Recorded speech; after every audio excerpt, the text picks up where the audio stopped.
Ecclesiastes chapter 5. And also, these things, listen, they're magnets. And I use them as bookmarks because this Bible only comes with like 2 of the ribbon things. So these things are great to have. They come in like a pack of, I want to say it was 40 something. I want to say it was 48 for like less than $10. Yes, less than $10. I will leave that in the description once this video is over. But we're getting into Ecclesiastes chapter 5. Now, yesterday when we left off, I said I was going to pray on this. And my understanding from what I have read, I have read it multiple times, is that when it says there is no limit to all the people who were before them. So in verse 15, it says, I saw all the living who move about under the sun. So I am thinking that they're talking about there were a lot of people who lived before them, before these kings, yet those who come later will not rejoice in him, the people who come after him. I'm still quite unclear about that, but you know what? We're just going to keep it pushing. So chapter 5, caution in God's presence. Guard your steps when you go to the house of God. Better to approach in obedience than to offer the sacrifice as fools do, for they ignorantly do wrong. So giving sacrifices, knowing that you're still going to do wrong, because there was, I believe it's in Jeremiah, where they're offering sacrifices, and God was like, I don't want your sacrifices because you offer sacrifices to other gods, so you're putting me in the same category as these other gods, and I'm not. I am above them, right? Do not be hasty to speak, and do not be impulsive to make a speech before God. Think about what you're going to say before you approach him. Okay. Yes, he can hear your thoughts, but still think about don't just go to him and just start talking. No, think about just like before you go and have a conversation with someone, and you know it's going to be a conversation where it's like, hey, this might be a tough conversation. You think about what you're going to say. Plan ahead of time. Don't be hasty to speak. Don't want to just do it quick, fast, in a hurry, just off the dome, right? Like they say, think before you speak. Yes, don't just start speaking. No. God is in heaven and you are on earth. So let your words be few. Get to the point, right?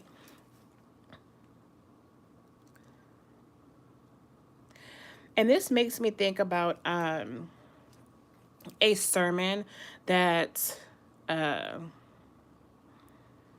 Pastor Philip Anthony Mitchell did. He did a sermon on prayer, and he was talking about how, you know, your prayers don't need to be long. And it actually says that in the Bible. Like, don't be babbling. Don't do like the Pharisees do and Sadducees and have these long, drawn out prayers. Get to the point.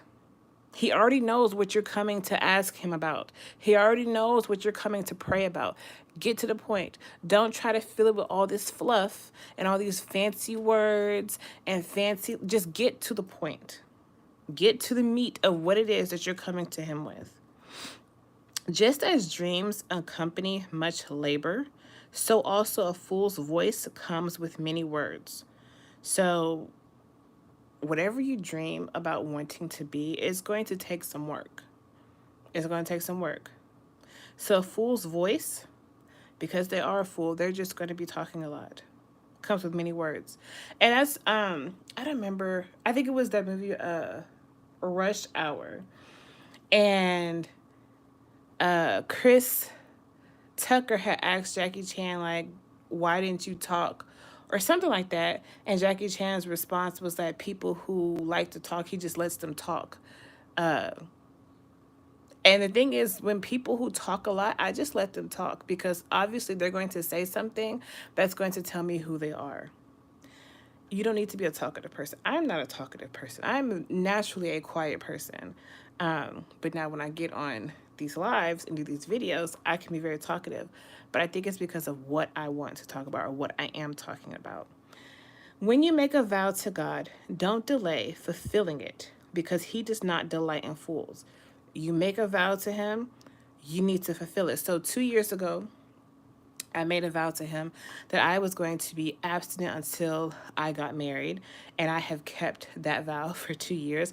And I'm going to continue to keep that vow. And it's like, don't say that, oh, don't make a vow to him and say, oh, I'm going to start smoking, I'm going to stop smoking next week, or I'm going to stop drinking after I finish this bottle of Henny that I have on the counter, right? Or I'm going to stop sleeping with people or this person when whatever. No, do it immediately. Don't put a date on it. Don't put a time frame on it. Just do it immediately. When you make a vow, you need to fulfill it. Don't delay. Do it immediately.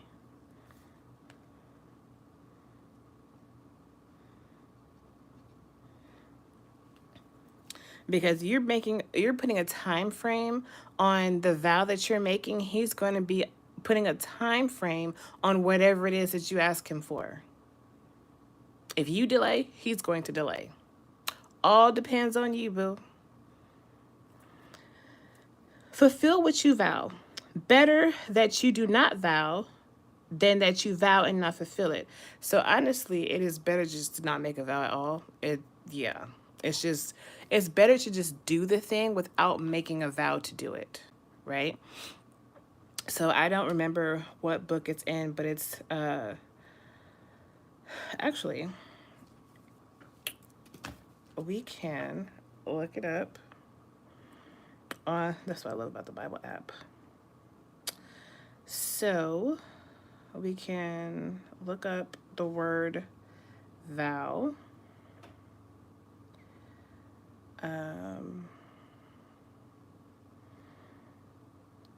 And it'll bring up different places where you can find vows. So Ecclesiastes, that's what we just read.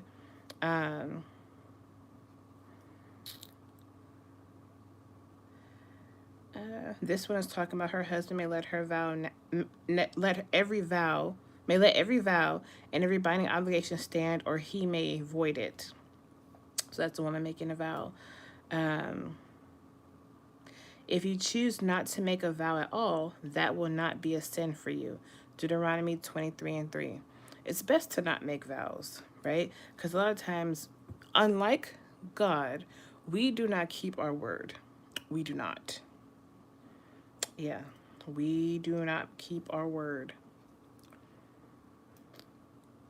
When a woman makes a vow to Adonai, formally obligating herself while she is a minor living in her father's house, I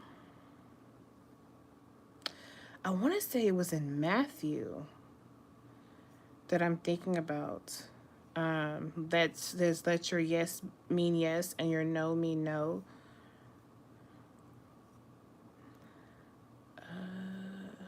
Let me look that one up. Yes, here we go. Was it in Matthew? I know it was in one of the Gospels. These are all in Jeremiah. Because I do believe that it was Yahusha that said, let your yes mean yes, and your no mean no. Yes, it was in Matthew. I knew it. Okay, I knew it. Okay.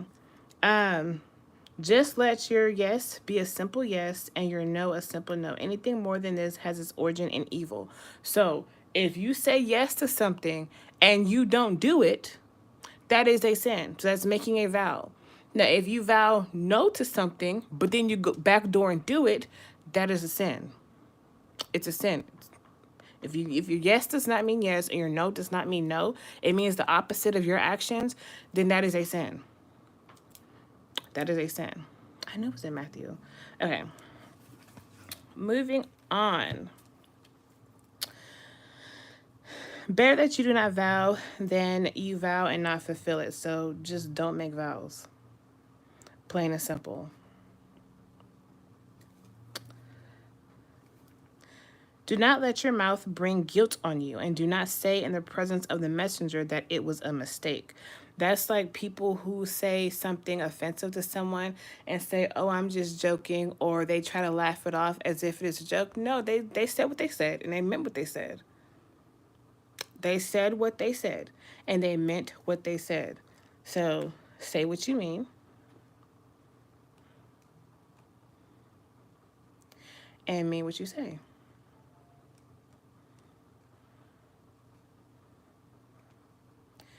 Now, mind you, this is all talking about in the presence of God, right? This is when you're going to talk to Him. This is not in reference to other people. This is you're going to talk to Him, have a conversation to Him. So back up here, it says, better to approach in obedience. Give offering as obedience as He has told you to do, right? Now, mind you, we don't make these kind of sacrifices anymore because that was the whole point of Yahusha dying, is that we don't have to make these animal sacrifices or offerings anymore. But yeah, this was prior to his death. This is what they had to do. Just as dreams accompany much labor. And I do want to find that scripture. I believe it's in Matthew.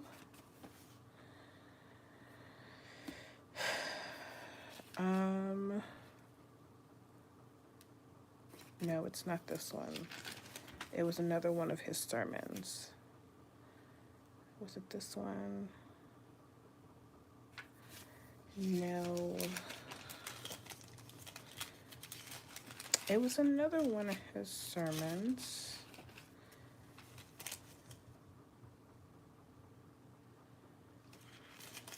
I'm trying to see if I can find it. Was it this one?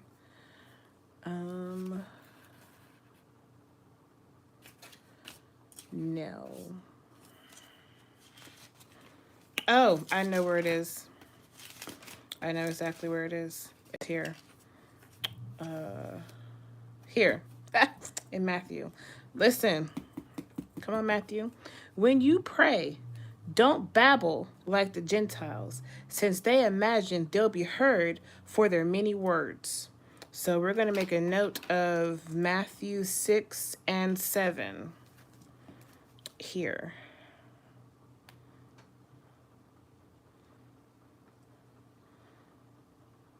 I knew it was in Matthew somewhere. And see, this is the thing. This is why I read my Bible so much, is because I want to remember where I have heard certain things. I want to remember, not necessarily memorize scripture, but just know exactly where it was that I found something.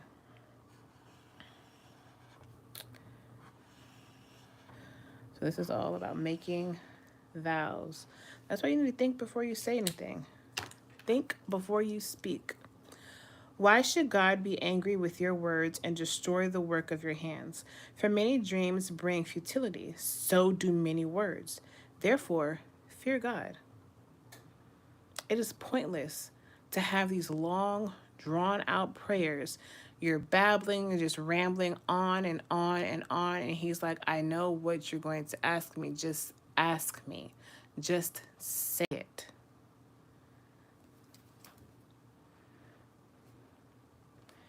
Be a few words, because He already knows.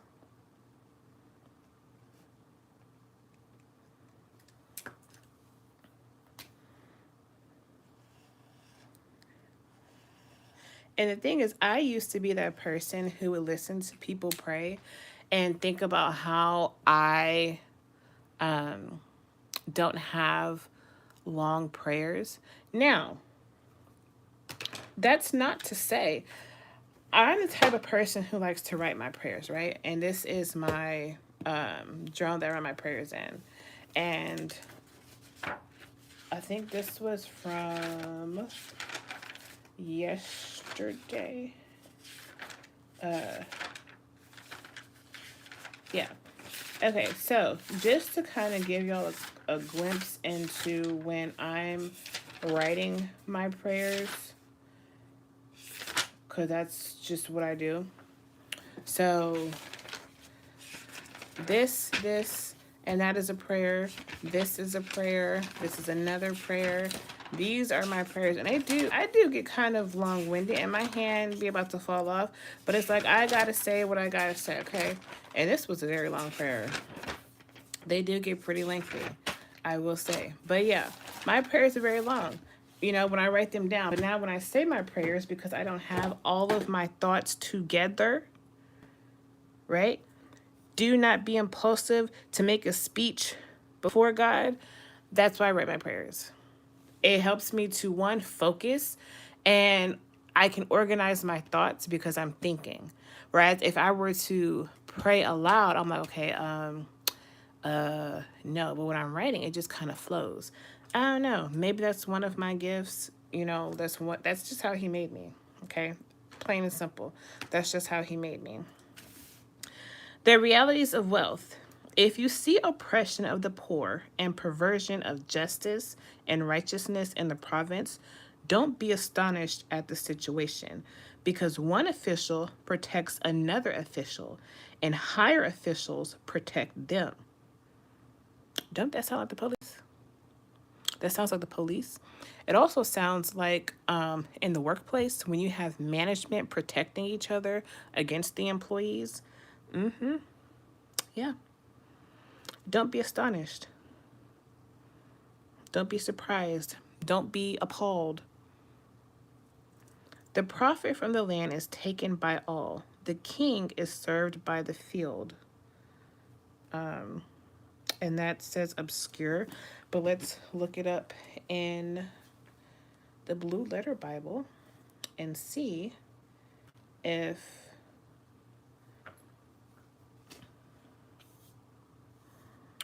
this is verse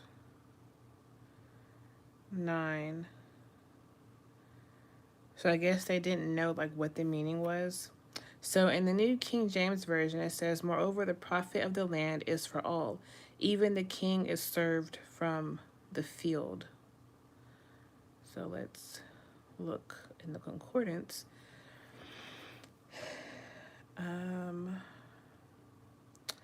Is served by the field. So is served. To labor, work, do work, to work for another.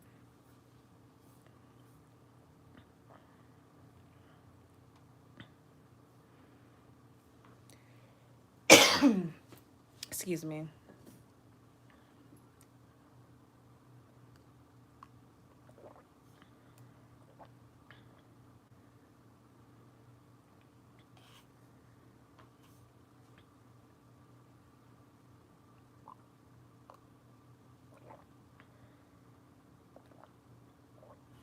Okay,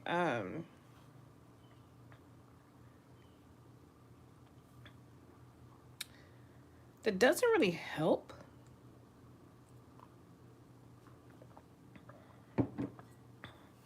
So my thinking is, it says the profit of the land is taken by all.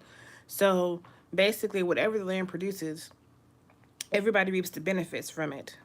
So does the king.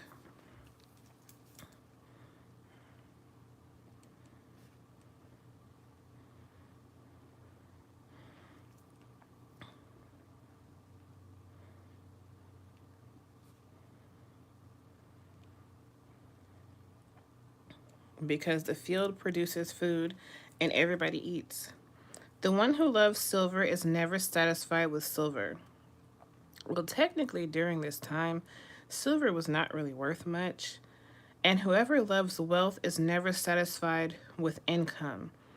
So the things that you love, they're not going to satisfy you. Well, besides, yeah. But as far as tangible and material things, the more you love them, the more they're not going to satisfy you. So this is like where the love of money, the love of money is the root of evil, how you use it.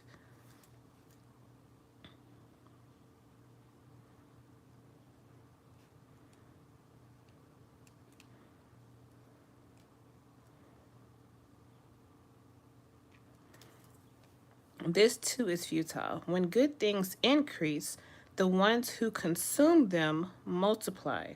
What then is the profit to the owner except to gaze at them with his eyes?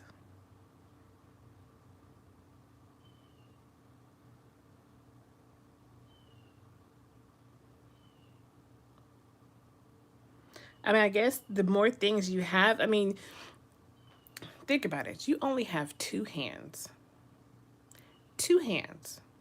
and you're one person. The more things that you gather, and this makes me think of like hoarders, even though that's not talking about wealth, it makes me think of hoarders.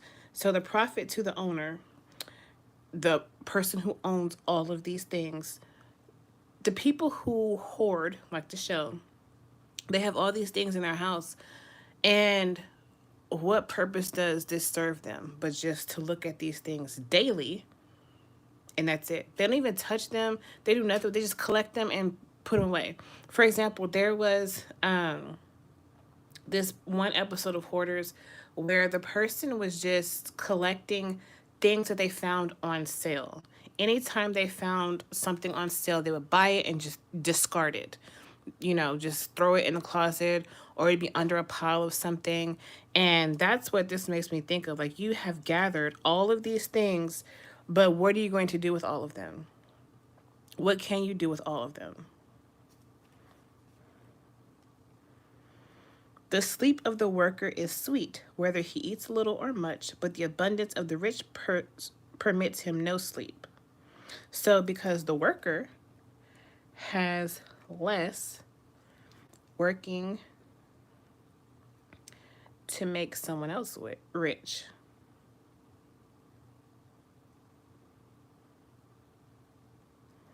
And the abundance of the rich permits him no sleep because he's thinking of all he has. That would bring me so much anxiety. And then he's also probably thinking about the things that he's going to acquire, where he's going to put them.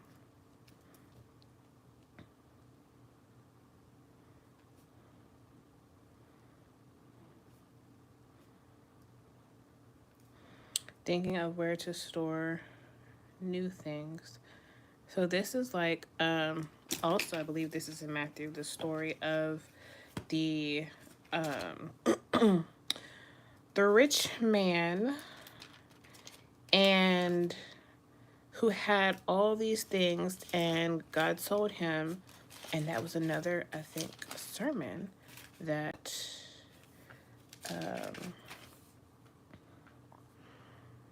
Pastor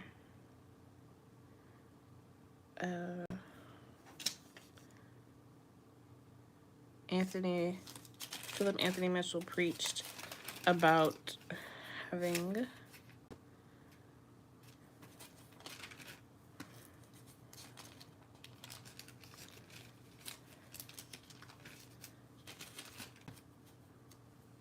what is this? No. The man who had all these things and he was like, I'll put them here.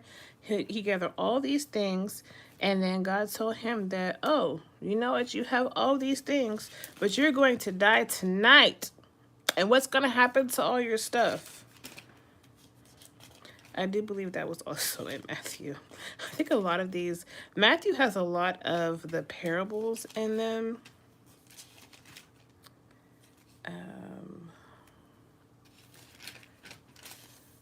Let me put my pen here, see if I can find it. And then I'm going to have to end up looking it up in the Bible app. Because there was a parable about a man who worked and worked and worked and had all these things. And then he was like, oh, I'll just build a bigger, whatever it was, to store all these things.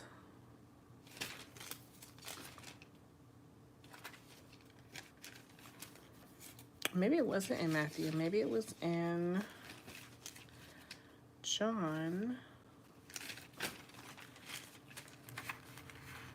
It's not the unforgiving servant.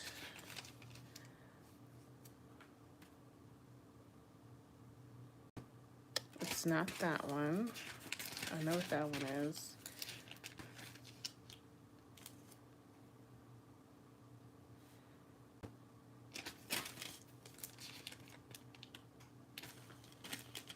Nope, that's not that.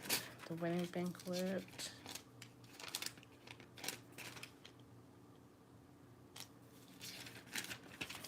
Okay, so it was not in Matthew.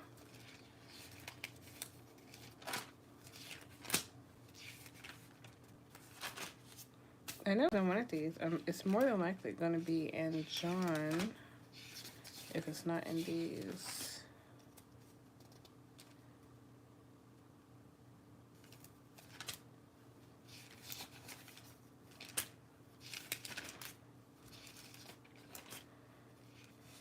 Okay, it's not there.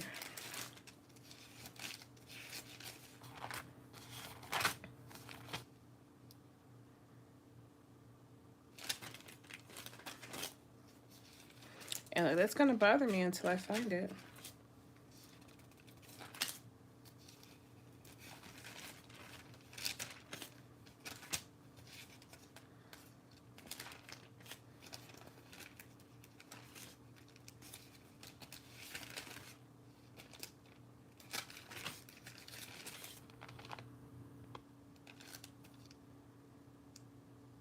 Nope, it's not that one.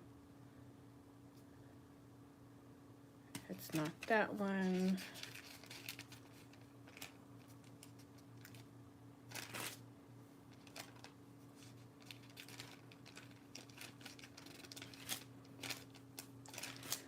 Where is it?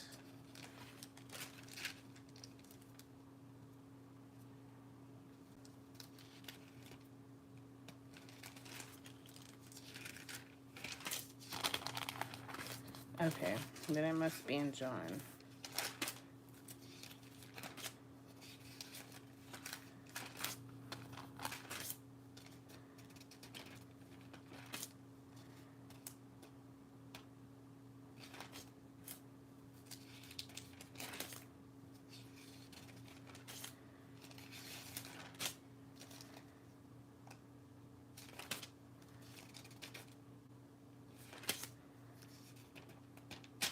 Okay, now that I can't find it, I'm going to have to go ahead and look on the Bible app.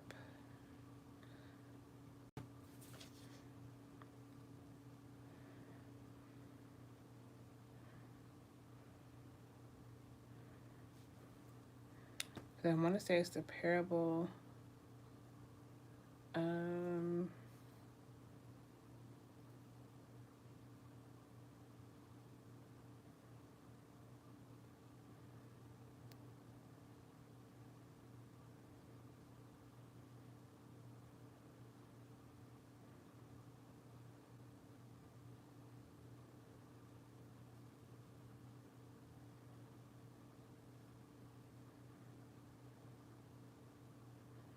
Okay, so Luke 12 and 12, I believe. Is that the one? 12 and...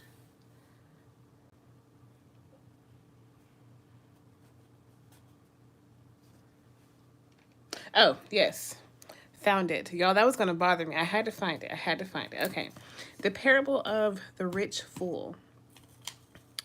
Someone from the crowd said to him, "Teacher, tell my brother to divide the inheritance with me." "Friend," he said to him, "who appointed me a judge or arbitrator over you?" He then told them, "Watch out and be on guard against all greed, because one's life is not in the abundance of his possessions." Then he told them a parable.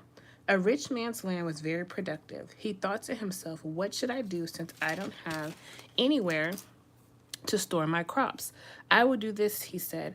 "I'll tear down my barns and build bigger ones and store all my grain and my goods there. Then I'll say to myself, 'You have many goods stored up for many years. Take it easy. Eat, drink, and enjoy yourself.' But God said to him, 'You fool, this very night your life is demanded of you.'" You're gonna die.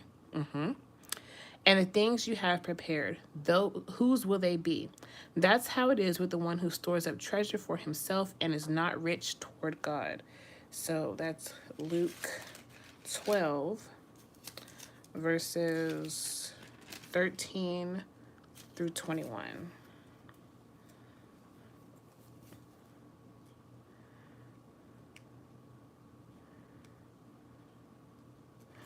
That's what it made me think of, and that was going to bother me until I found it.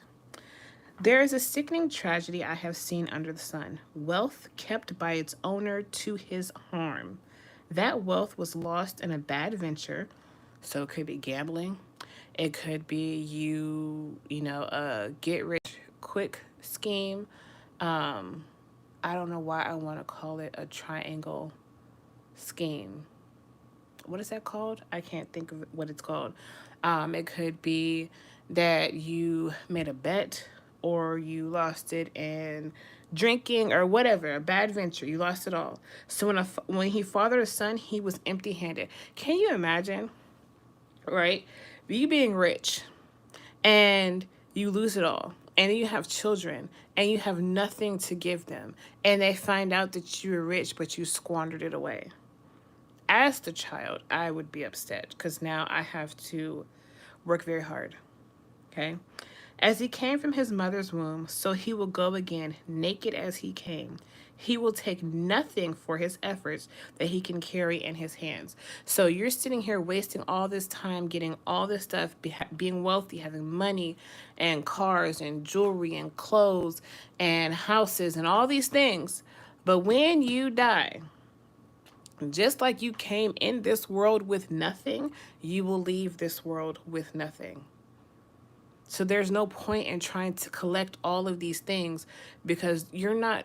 Listen, this reminds me of the Egyptians and how their pharaohs and kings or whoever used to be buried with all of their treasures and possessions, thinking that they are going to take them into the next life. I wonder what was their reaction when they got to this quote unquote next life and none of their stuff was with them. Not even the royal clothing that they were buried in.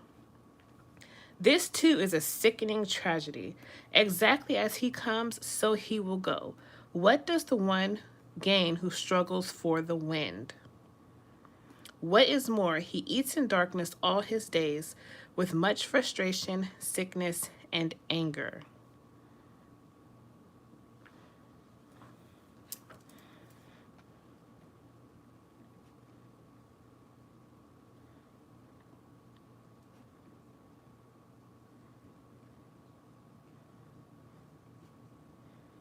And that's a hard reality for some people to swallow. It is.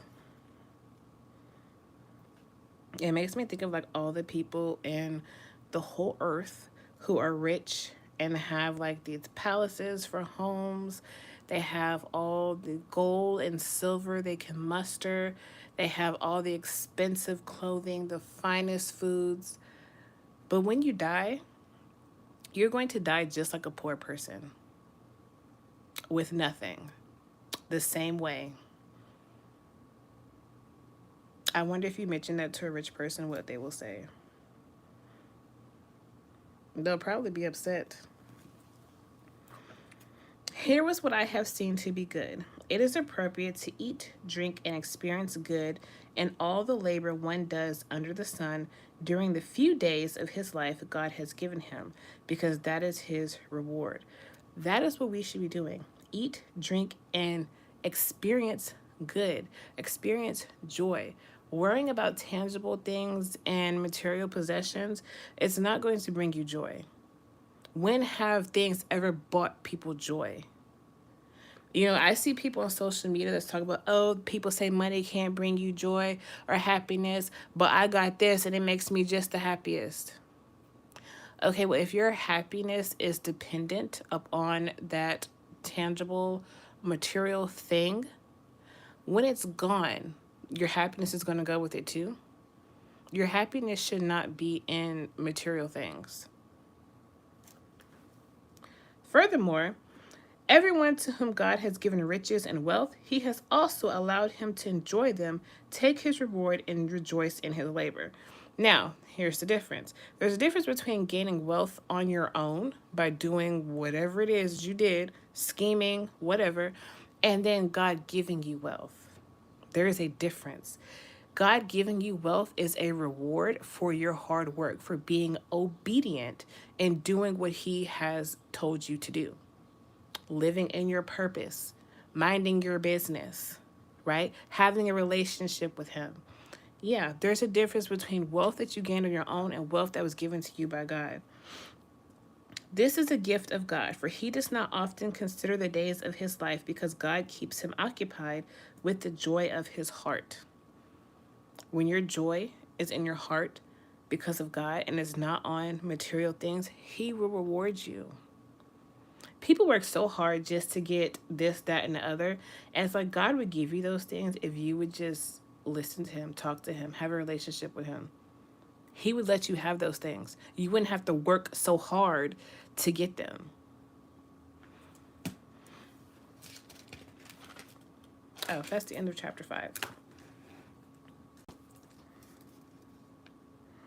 So we should eat, drink, and experience good in all the labor one does under the sun during the few days of his life God has given him. Because even though we may live for like 100 years, it's only a few days to God. That is his reward. Furthermore, everyone to whom God has given riches and wealth, he has also allowed him to enjoy them, take his reward, and rejoice in his labor. So he gave it to you, thank you, and continue to do what you were doing before. This is a gift of God. And then the people who are happy about this, they don't often consider the days of their life. They're not counting down, oh, I maybe have this many years to live. Oh, I maybe have this many months or days. No, that is not of their concern. They're just enjoying life, not counting down until when they're in the grave. Wouldn't that be nice, though? That would be nice.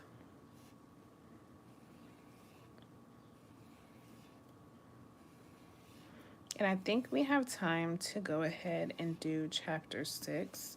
I'll probably finish highlighting once I get off live. Chapter 6 is pretty short. It's just a continuation of the realities of wealth. Here is a tragedy I have observed under the sun, and it weighs heavily on humanity. It is common among men, so everybody experiences this. God gives a person riches, wealth, and honor so that he lacks nothing of all his desires for himself. Now, that is good. We have a lot of desires in life. It could be a desire to get married. That is me. It could be a desire to have children. It can be a desire to finally move into a home, not a mansion, just to move into a home, like out of an apartment. It could be to get a new car, not a fancy car, but just one that works. You know, he will give those things to us. We will lack for nothing. He will give those things to us, but God does not allow him to enjoy them. Instead, a stranger will enjoy them. This is a futile and sickening tragedy.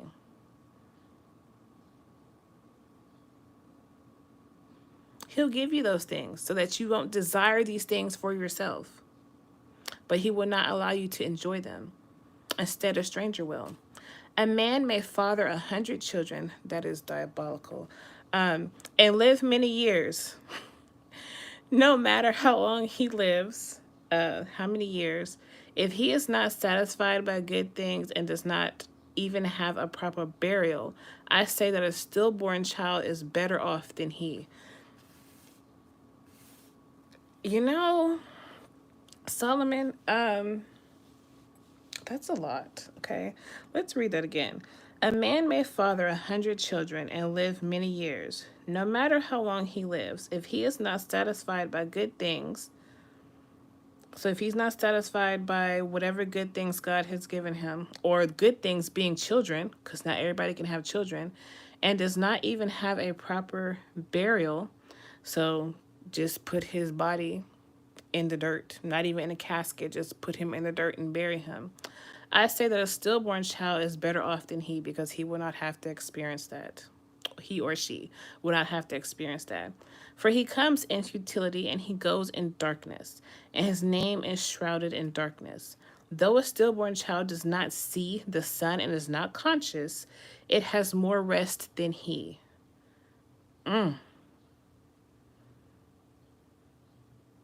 That is very depressing, like once you think about that.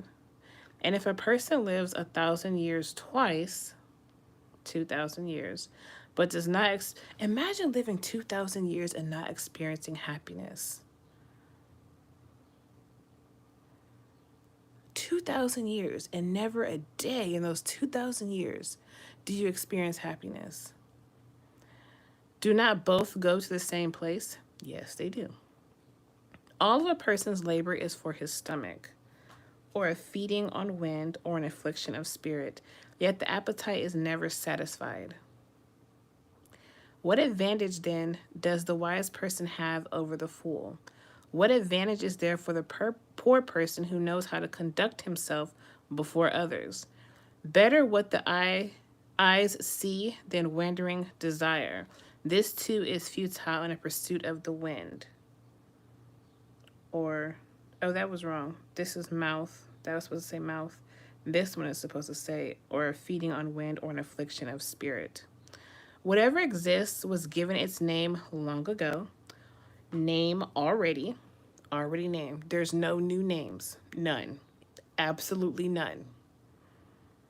And it is known what mankind is, but he is not able to contend with the one stronger than he. For when there are many words, they increase futility. What is the advantage for mankind? For who knows what is good for anyone in life, in the few days of his futile life that he spends like a shadow? Who can tell anyone what will happen after him under the sun? That is a very depressing read. And this goes to show, like, Solomon had everything, y'all. Solomon had everything, but he was not happy. He was not. 700 wives. He had palaces. He had, let's go back and let's recount everything that he said he had. Right? He had houses and vineyards. He had gardens and parks. He had planted every kind of fruit tree. He constructed reservoirs, which to irrigate a grove of flourishing trees. He had male and female servants. He had slaves who were born in his house. He owned livestock, large herds and flocks, more than all who were before him in Jerusalem. He amassed silver and gold, the treasure of kings and provinces. He had male and female singers, many concubines, the delights of men. So I became great and surpassed all who were before me in Jerusalem. My wisdom also remained with me. All that my eyes desire, I did not deny them. I did not refuse myself any pleasures, for I took pleasure in all my struggles. This was my reward for all my struggles. When I considered all that I had accomplished and what I had labored to achieve, I found everything to be futile and a pursuit of the wind. There was nothing to be gained under the sun. Now we can see why he's depressed. And I think that people have this misconception that just because people have a lot of money, they have a lot of material things, and they look happy. They're putting on this facade that they're happy because they have all these riches, that they're making people believe like, oh, if I have all this money and I have all of these things, that I'm going to be happy. Your unhappiness is not because you lack things. Your unhappiness comes from something within inside you. It could be that you lack a relationship with God. It could be like something that happened in your past that you haven't dealt with, so you're trying to replace that pain with material things. It could be any of those things, but you're not going to find happiness in possessions, no matter how you play yourself and pretend that you do. And Solomon is a true testament of that. Y'all, people do not talk about Ecclesiastes enough.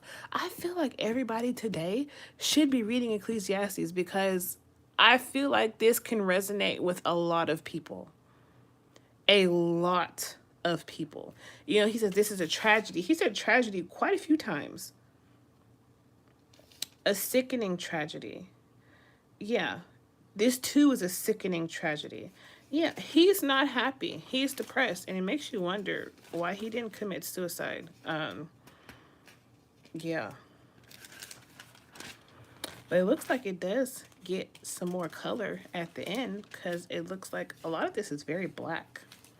But it does look like it, gets some color. We go into the light because right now we're in the darkness of Solomon. We're in his darkness. And it's very dark. Very dark. All right. Thank y'all for joining me. And I will see y'all back here tomorrow.